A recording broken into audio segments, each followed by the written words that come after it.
Welcome to Madison College's Introduction to Wind Energy Technology online course.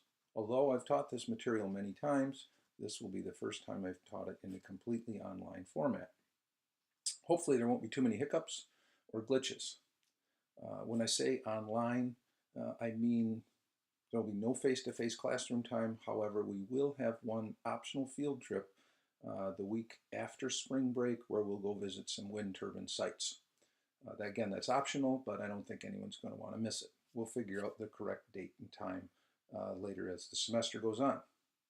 So online, of course, means that there's going to be lots of time on your computer. For many of you, that means that you're going to be learning how to use software, tools, digital tools, and visiting websites maybe you haven't done very often. As I tell my students in my face-to-face classes, you can never get too much computer time and technology in renewable energy and industrial maintenance classes. Everything is becoming more and more computerized, and the more you know, the better off you'll be in the working industry. So a little bit about me. I got involved actively in renewable energy topics in 2003. That's when I went up to the Midwest Renewable Energy Association, the MREA. They have an energy fair every summer. And I went up to that, and it really changed my life. My passion really took off from there. Most of what I've learned came from self-study or workshops that I attended at the MREA. I've been teaching for the MREA since 2006 and helping them develop curriculum on wind, solar, and a few other topics. However, my interest in working at height, which is what we refer to when we're working on wind turbines, started back when I was in the Navy as an electronics technician. Part of my duties included working on the radar antennas, which happened to be at the top of the main mast. On one of those ships that was 170 feet above the waterline. I liked this work so much that I made my final re-enlistment ceremony take place at the top of that mast. Lieutenant Commander Stavoy was the presiding officer at that ceremony, and he wasn't very thrilled about climbing to the top of the antenna platform. However, the photographer and I really thought it was cool. So I began teaching for Madison College in 1999 at the Watertown campus, where I taught electronics. And I did that again as I was finishing my 20-year career in the Navy. I retired as Chief Petty Officer. And those skills and experiences have worked well for me teaching industrial electricity classes for the college. Currently, I'm the Renewable Energy Program Director as part of the Industrial Maintenance Department of the School of Applied Science and Technologies at Madison College. I really enjoy teaching and working with students. I live with my family on a small farm just outside of Watertown, where we strive to live sustainably and in harmony with the world around us. Now about the class. This class will provide a broad look at wind energy, and this class can be used to satisfy the requirements for both the Renewable Energy Certificate and also the Wind Energy Certificate. It also can be taken in lieu of the Building Management Systems class, which will soon be called Building Automation, and that's part of the Industrial Maintenance Technician 2-year technical diploma. You can find more information in the content area of this Blackboard class, or of course you can go to the college website and use the A to Z index. Online, well, what does that mean? That means in a sense you're going to be working at your own pace. I will be making the content folders available each week on Sunday or Monday morning, and unless otherwise stated, you'll have until the following Monday at midnight to complete the assigned tasks. The assigned work is going to take about 4 to 6 hours a week to complete. And I really want to encourage you to set aside some specific time to get this work done. Experience has shown that if you leave yourself 2 to 3 blocks of time scheduled into your normal work week, you'll have a good chance of staying on top of your studies. The idea that somehow we could fit those studies around other work, around play, other school activities sounds good in theory, but rarely works well in practice. Squeezing it in here and there hasn't had good results. So please take a look at your schedule now at the start of the class and find a way to make this a priority. You'll have a much better chance of being successful in this class.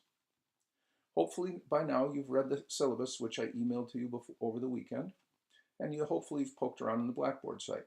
As stated, you're going to be graded by the timely completion of assignments, participation in online discussions, the quality of your site assessment reports, and finally your scores on quizzes and the final exam. Each of those 5 categories is worth 20%. For this week, we'll have several tasks, beginning with watching this video. Now, all of your assignments will be made and submitted via Blackboard, and by selecting the Content button that's on the left side of the Blackboard menu, you're going to see on the right side there will be links to the syllabus, to the certificates, and also a couple folders containing textbook PDFs and the Week 1 assignments. Following weeks, you'll see Week 2, Week 3, and so forth. By selecting the Week 1 folder, you will reveal that there are 3 assignments for this week, along with a student information sheet. In a nutshell, you're going to be printing and then filling out the student information sheet. You'll then scan it back into your computer, your phone, your tablet, and you're going to email it to me using Blackboard, and you're going to email that form back to me as a PDF attachment. PDF stands for Portable Document File. All right. So that's homework number 1. Homework number 2 will be to use the wiki tool to introduce yourself to me and to your classmates. There's details on that in the homework number 2 description in this week's folder. The 3rd assignment is to get a copy of the textbook. The textbook is Wind Power by Paul Gipe.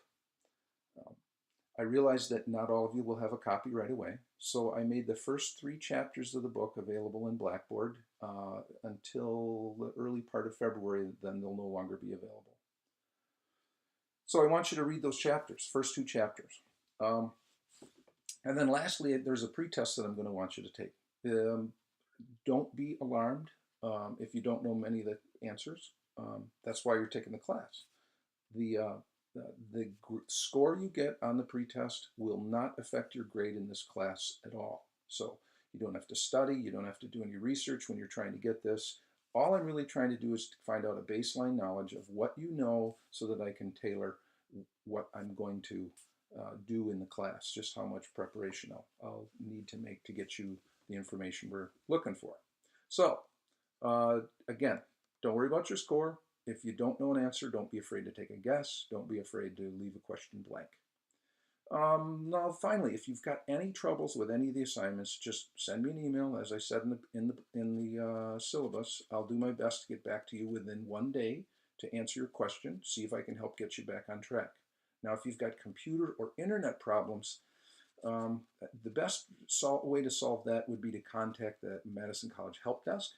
That phone number is 608-243-4444. That's also listed in the syllabus, as is their web address, http://madisoncollege.edu/student-helpdesk. From there, you'll be able to fill out a student online email, and again, they say they'll get back to you. They'll make every attempt to get back with you within 24 hours. And I also believe that there's an online chat feature there available during normal working hours.